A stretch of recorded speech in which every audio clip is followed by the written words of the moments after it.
think he's even more important on days like this when we kind of struggle for what to say and how to say it. And Larry does it really well as an ambassador for his alma mater and as a associate athletic director, senior associate athletic director for Oklahoma State University, Larry Reece, and the voice of Gallagher-Iba Arena and Boone Pickens Stadium. Um, Tough day. I mean, every I struggle on this day every year. I think we always will. It's amazing to me that it's been 20 years, and it's amazing to me, Robert, how raw the emotions still are 20 years later. I mean, I've teared up many times, actually this week, and including today, just listening, reading different things. I had an opportunity to interview Chad Weiberg and Karen Hancock about the Remember the 10 and what it means to them, the love they feel from OSU, the OSU family. And, we teared up while we were doing that, but they did a great job. And Courtney Bay put the video together. I don't think the Karen video has yet, but I know that Chad Weiberg is out there on be sure to check that out because Chad did a great job not only remembering Jared, but also just talking about what it means to him, the promise that OSU made 20 years ago. And I'm proud of the fact that we've kept that promise, and we always will. And I appreciate what you said about me being an ambassador. I feel like it's my honor to get to be part of remembering those guys, and I'm one of the few people still in the athletic department that were here at the time. As years go by, fewer and fewer are around. I mean, you still got Marty Sargent, Marilyn Middlebrook, and Nisha was working in golf. And, I mean, there's a few of us. And obviously Chad Weiberg is back now. And so there's still a handful of us, but it becomes more important that the ones that are here that we continue to remember. And like I said, it's just my honor to do so. It makes me feel a little better that you talk about tearing up because I kind of teared my way through the first segment. And I wrote today a piece on Polk's Report that basically we do the very best we can, but there's nothing like the loss, the human loss and losing someone you care about and knowing that these were fathers, husbands, sons, and there's no way to bring them back. There's no way to make somebody feel, the loss makes us feel inadequate because that's just the way it is. And I mentioned some of the things I remember. Every time I see Bill Hancock or I think about the college football playoff because he's the executive director, I think about it, and I think about his cross-country bike tour that he wrote I think the about book. where would Will be right now. Yeah. Probably be in a position like what Bill is in. Are you kidding? Exactly. When I see Karen, when I see soccer, I obviously think about Will as well. And how about this? This is the reminder to me that it's been 20 years. Andy is in the middle of her college undergrad at Northwestern University in Evanston, Illinois. Wow. And you know what's awesome up. about that? And Karen, the video that will come out tomorrow on social media, probably on Cowboy Basketball, she talks about that sometimes it feels like it wasn't that long ago, and other times when she looks at her daughter, who's now 20 years old and just went back to Northwestern in journalism school, by the way, she says she didn't get that from me. She got that from her dad, and those are the things that make you tear up. The fact that Andy never got to know her dad, but I love, she wrote an article 3 years ago talking about how much she appreciated all of us telling her stories about her dad because that's the only way she's going to know her dad. And she just appreciates that. And so, Andy is the best way to look at it and go, man, it has been 20 years. Maybe some of us have got a little more gray and all those things, but when you look at someone who was an infant when it happened and lost her dad, and now she's following in her father's footsteps and going into journalism, it's pretty remarkable. Have you seen today's Tulsa World? I have not. You need to, because that's the other thing. Whenever I write something about Remember the 10, again, I feel like, there's no way to do the people involved in that to feel like you did complete service and you wrote a really good story, Yeah. because you put pressure on yourself to make it perfect, and but the Tulsa World did a story. Jimmy Trammell, who's a tremendous writer, I love Jimmy. wrote. Yeah. Jimmy's so funny and he's so talented, and he's fun to follow on Twitter, to be honest with you. So, well, he wrote a story on the still alive love affair of Will and Karen Hancock. It's a tremendous story. wow. It'll probably mirror somewhat, I would guess, your interview with Karen. They had Andy write a first person. I think this is a freshed up version of what you were talking about. Frank Bonner did a story on the here and now, and Mike Boynton, and how he has been tremendous in carrying on the caring about Remember the 10 as head coach of Oklahoma State basketball. Bill Haston wrote a column, on still trying to process the loss of those people. The Tulsa World sports page today is pretty much dedicated to this topic, and they did a tremendous job. So if you get a chance, get your hands on that.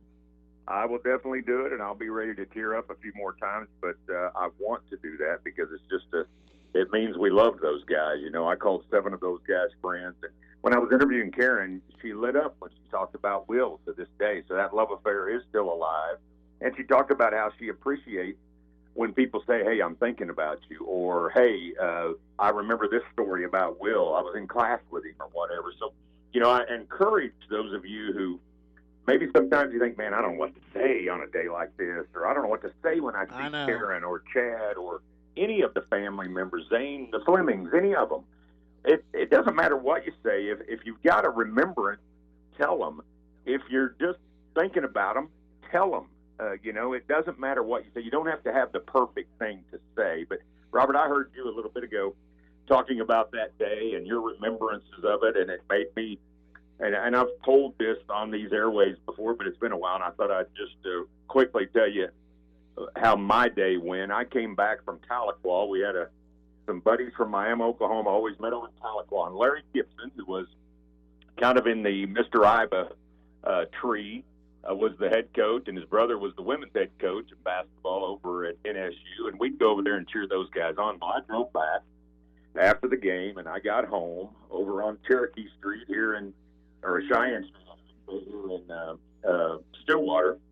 And I got a call from a banker here in town. He's a buddy of mine from Fairland, Rick Davenport, and he said, Larry, I just heard something about maybe one of the planes went down. I said, no way. And he goes, no, it sounds like it's real. And so Lauren's mom, Renee, and I got in the car, and we were the second and third people at the airport. Marty Sargent, of course, was the first one there. Marty's still in the athletic department and a key person in our athletic department when it comes to team safety and team travel and many other things. And it was an eerie feeling. You got to remember that the 2 planes had gotten back and they had dispersed. Right. Coach Sutton had gone back to the office. Sean had gone home. And so nobody was there that could tell us who was on that plane. And so as people collected, I think the 4th and 5th people there, or somewhere very early, were Les and Kathy Miles. And we were all just standing around, and it became a big group there. And we were all just asking questions, and we were riveted watching the TV, trying to find out who did we lose here, and did we really lose them, or did they just have to, ditch somewhere and they're okay? And I remember Joe Riddle called me, and he said, he goes, Bill Teets was on that plane. And I said, how do you know that? And he said, well, because that plane is Denver Mills, and it goes back to the city. So Bill Teekins was the first one that I wrote down on this piece of paper. So I knew we had probably lost Bill. And you and I are alike in the fact, hang on a second, that we love Bill Teekins. So then Michael Noteware, who still works in the athletic department, so he's another person I should have mentioned a minute ago that was here at that time, that continues to help us remember each and every year and each and every day, to be honest with you. Michael Noteware and I start making out a list of the managers that we thought might be on that plane, and then a couple of players we thought might be on that plane. And we went out in the parking lot at the Stillwater Airport, and we started looking at cars and trying to identify whose car was still in the parking lot. If the car was in the parking lot, that wasn't a good sign.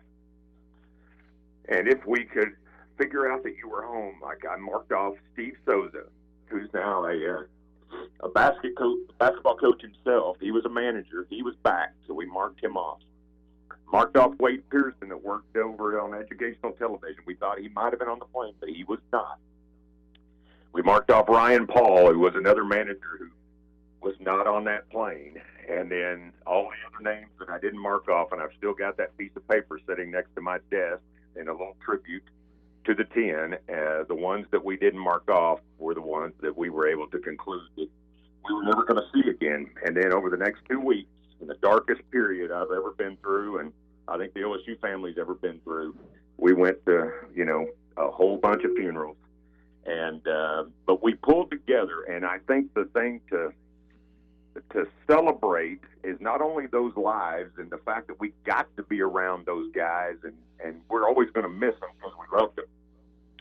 But I really think that this has always been a special place, Oklahoma State.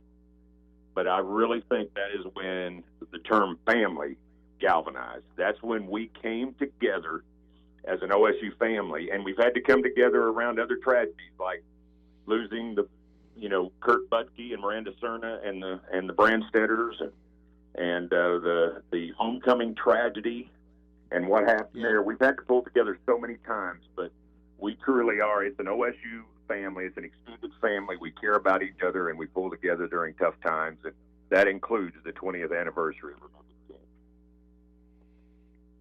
Well, and along with the people we lost in the plane crash, you were at the airport, Steve Buzzard conducting. Oh.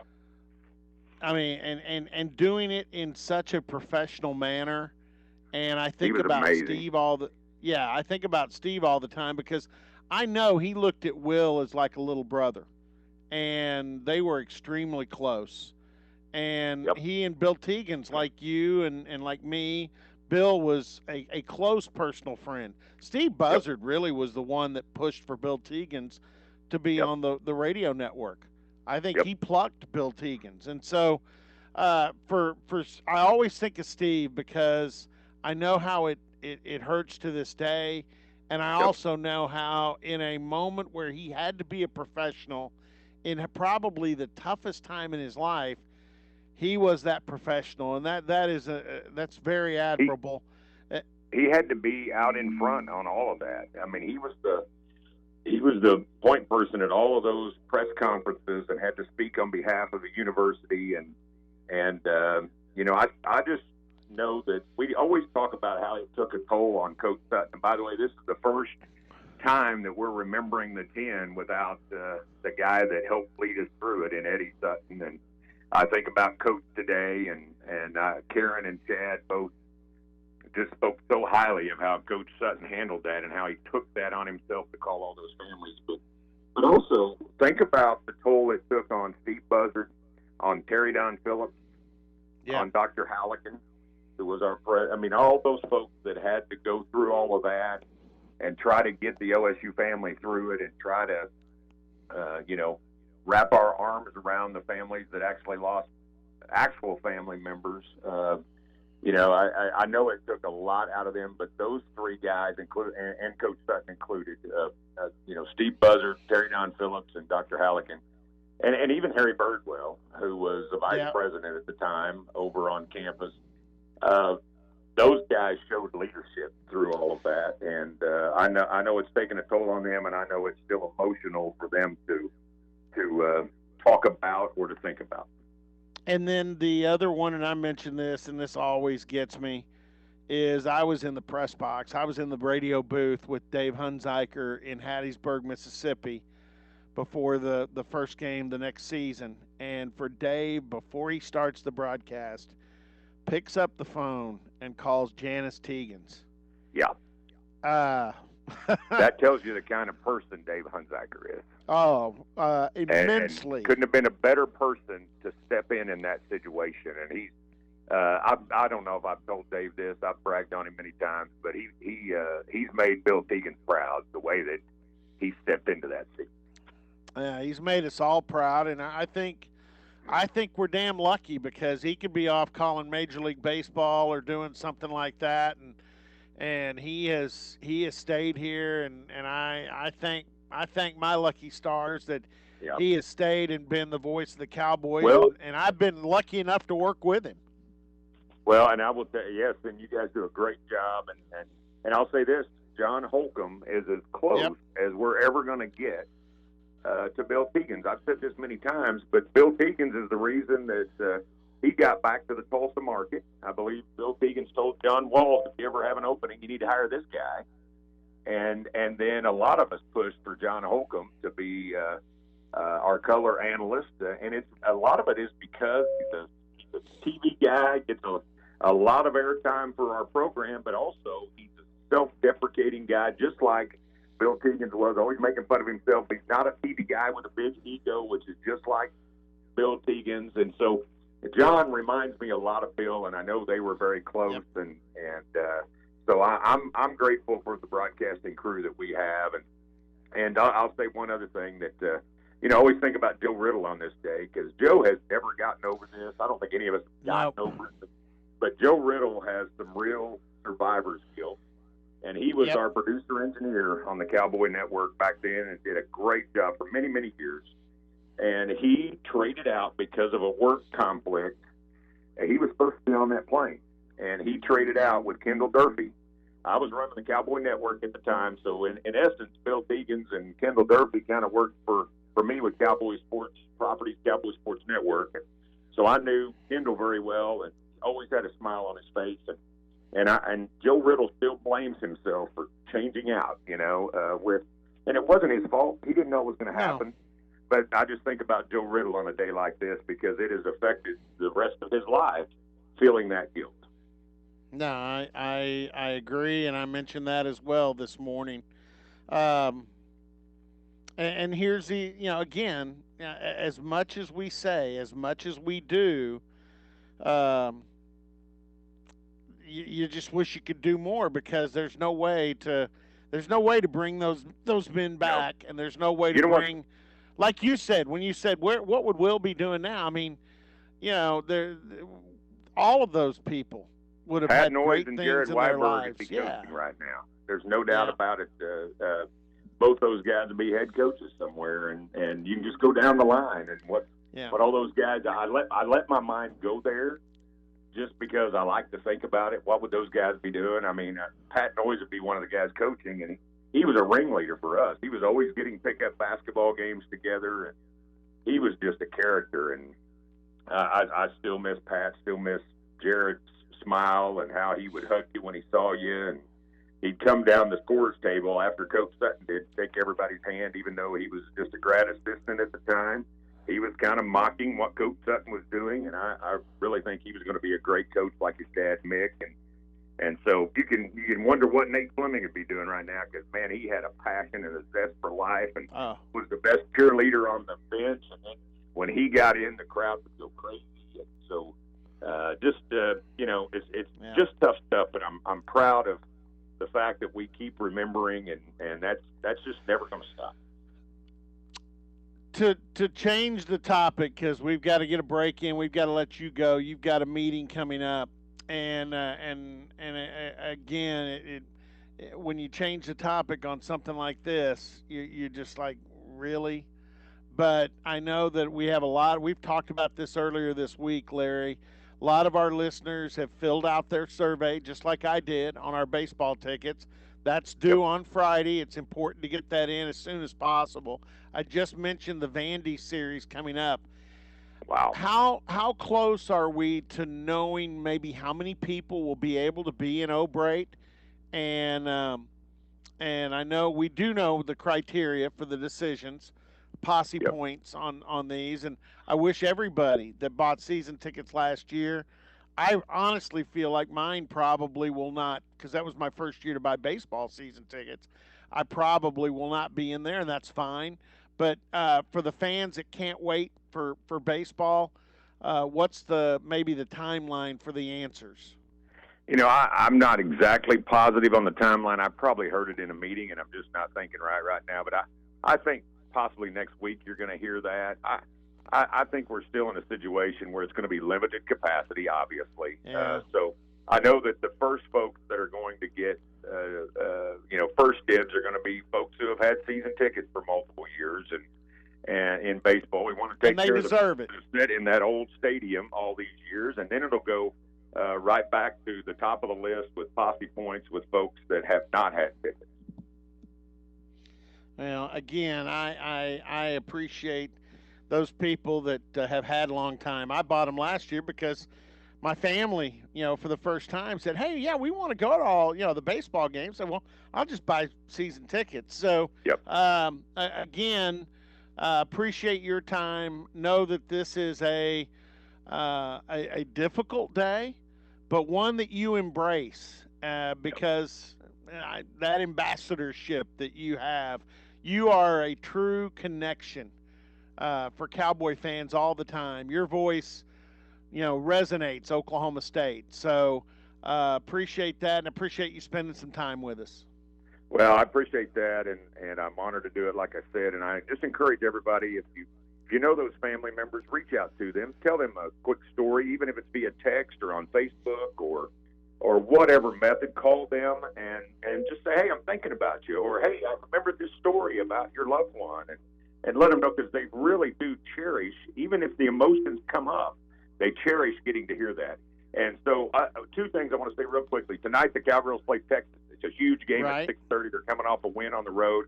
The Cowgirls can beat these Longhorns. We need a good crowd out there. So hope to see everybody in Gallagher. And then this weekend, it's how about this? The Cowboys and the Razorbacks. We will remember the 10 officially on that day. We will also honor Eddie Sutton. So it's a big one to be a part of. So everybody, if you can get a ticket, get in there. If you've got a ticket, be there.